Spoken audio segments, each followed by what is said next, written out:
আসসালামু আলাইকুম এভরিওয়ান। আপনারা সবাই কেমন আছেন? তো আজকের রেসিপি ম্যাঙ্গো সাগু। তো এই ম্যাঙ্গো সাগু বানানোর জন্য এখানে আমি যে বড় দানা সাবুটা নিয়ে নিছি। এখানে আমার 300 গ্রাম সাগু বা সাবু আছে।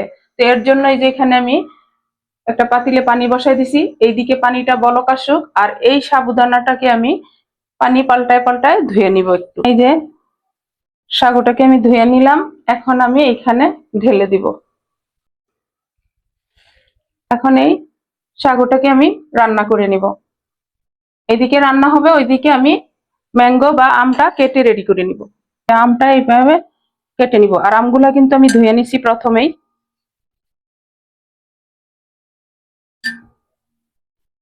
আমরা আম কাটা সবাই জানি, তাই না? তো আমি আমার মতো করে আপনাদের সাথে শেয়ার করলাম।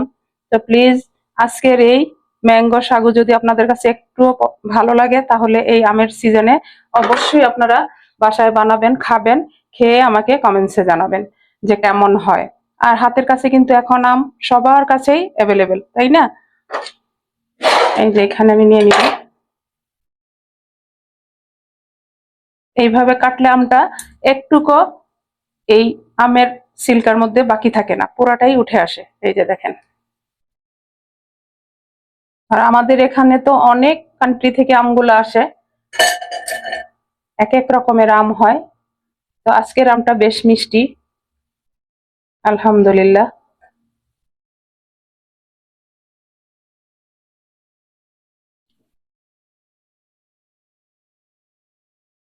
এইভাবে আমি আমগুলাকে রেডি করে নিব। এই যে দেখেন, মাশাল্লাহ, আমার সাগুটা রান্না হয়ে গেল। আর আমি কিন্তু এই রান্নার সময় ঢাকনা উঠায় উঠায় একটু নেড়ে দিছি। যদি নাড়া না দেওয়া হয় তাহলে কিন্তু তোর পাতিলের তলায় লেগে যাবে সাগুটা। এই যে দেখেন। আর রান্না হওয়াটা কিভাবে বুঝবেন? এই যে স্বচ্ছ কাচের মতো হয়ে যাবে, তখনই বুঝতে পারবেন যে সাগুটা রান্না হয়ে গেছে। আমার প্রিয় নতুন রাঁধুনি, নতুন প্রজন্মের যারা আছেন তারা অবশ্যই এই জিনিসটা ফলো করবেন, তাহলে এই রান্নাটা বা এই ডেজার্টটা একেবারে ইজি হতে আপনারা বানাতে পারবেন। এখন আমি এই সাগুটাকে নামাই নিব। একটা ঝাঁঝরি নিয়ে নিলাম, এখন এই ঝাঁঝরির মধ্যে ঢেলে দিব। বিসমিল্লাহির রহমানির রহিম। উপর থেকে এই যে ঠান্ডা পানি দিয়ে আমি এই সাগুটাকে ধুয়ে নিব। এই ঠান্ডা পানি দিয়ে ধোয়ার পরে দেখবেন সাগুটা একেবারে ঝরঝরে হয়ে গেছে।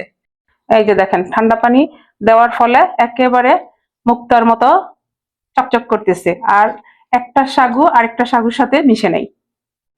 আমি এই সাগুগুলো আমি সাইডে রেখে বাকি কাজটা শুরু করব। যে এখন একটা হ্যান্ড ব্লেন্ডার নিয়ে নিলাম, এর মধ্যে আমগুলা যে কেটে রাখছি সেটা দিয়ে দিব। আমগুলো দিয়ে দিলাম। এখন দিয়ে দিব হাফ কাপ কনডেন্স মিল্ক।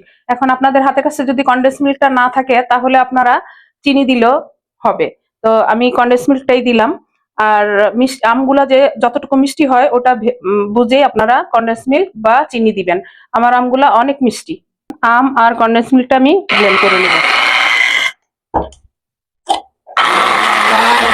পর্যায়ে দিয়ে দিব হাফ কাপ লিকুইড মিল্ক। একেবারে ঠান্ডা দুধটা দিব, আর যখনই এটা বানাবেন ঠান্ডা দুধটা দেওয়ার চেষ্টা করবেন। তো প্লিজ আমার ভাই বোনেরা, আজকের এই ম্যাঙ্গো সাগু যদি একটু ভালো লাগে তাহলে আমার চ্যানেলটাকে অবশ্যই সাবস্ক্রাইব করবেন, লাইক করবেন, শেয়ার করবেন। হয়ে গেল আমার আম, দুধ, কনডেন্স মিল্ক একসাথে ব্লেন্ড করা। এই যে এখন একটা বোল নিয়ে নিলাম ম্যাঙ্গো সাগুটা বানানোর জন্য। এখন এই যে মিক্সচারটা আছে সেটা এখানে ঢেলে দিব। এখন এবার পালা হলো এই যে সাগুদানাগুলা দেয়ার। দেখেন একেবারে মুক্তার মতো ঝরঝরে। এইরকম সাগু দিয়ে আর মিষ্টি আম দিয়ে যদি এই রেসিপিটা করা যায়, এই গরমের দুপুরে বা বিকেলে ঠান্ডা ঠান্ডা খাওয়া যায়, তাহলে পেট ঠান্ডা হয়ে যাবে, মন চাঙ্গা হয়ে যাবে। এই যে দিয়ে নিলাম। এবার সবকিছুর সাথে ভালোভাবে মিশাই দিব। এই যে মিশানো হয়ে গেল। এই পর্যায়ে দিয়ে দিব কিছু আম কুচি, যেটা আমি কেটে রাখছি সেটাই। এই যে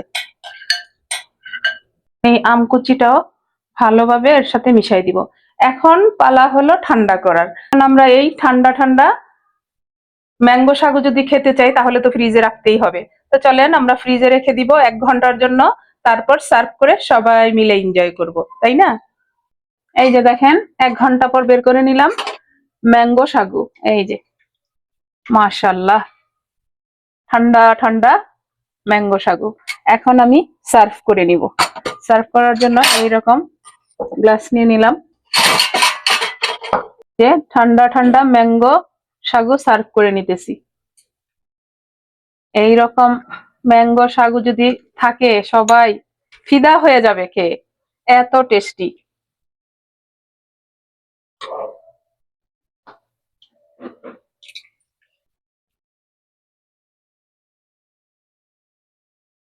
এই যে দিয়ে নিলাম।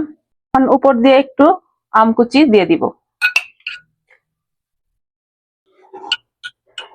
এখন আমি তো গ্লাসে সার্ভ করলাম, এখন বাটিটা তো সাথে দেওয়া লাগবে। এর উপরেও আম কুচিটা আরেকটু দিয়ে দিব, আরো লোভনীয় হবে। এই যে দেখেন, মাশাআল্লাহ, এইরকম ঠান্ডা ঠান্ডা ম্যাঙ্গো সাগু থাকলে বাচ্চারা তো লুফে খেয়ে নিবে। এই যে ম্যাঙ্গো সাগুগুলো সার্ভ করে নিলাম। এখন এটা যে ম্যাঙ্গো সাগু, তার জন্য আমরা এইখানে দিয়ে দিব একটা ম্যাঙ্গো কাটা এইভাবে। তো দেখেন, মাশাআল্লাহ, আজকের রেসিপিটা খাইতে অসম্ভব টেস্টি, দেখতেও অপূর্ব সুন্দর।